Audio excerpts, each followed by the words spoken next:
Wanaume, ikifika ni mapenzi, mambo ni mawili. It's either uchoose de murembo, uteseke, ama uchoose kienyeji imeparara, unawili.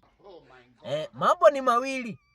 De murembo naye yako sawa, but ako na disadvantages mingi sana. Number 1, atakuteza sana na cost mingi za kumumaintain. Juu ukikosa kumumaintain, utamaintainiwa. Lazima uvumilie upishi baya. Juu wengi wao hajui kupika. Wengi ni wapiza. Siku zingine unajipata ni wewe unaosha vyombo kwa nyumba. Juu hawezi guza sufuria na hizo makucha.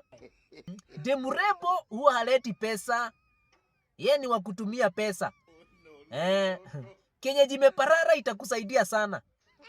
Juu kitu ya kwanza anajua hana hiyo sura. So anajua kitu utampedea ni bidii yake. So atajituma. Wanajua kuleta pesa. Unakuta shafanya shopping kwa nyumba, kumbe alienda mjengo.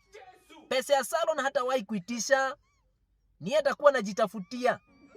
Kibiashara wanakuanga wa sharp.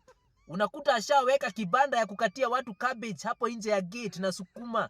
Wanajua kutunza mwanaume. Anajua siku yako ya kukula ugali brown na sagaa. Mpaka wanakuanga na timetable ya kupika chapati. So the choice is yours.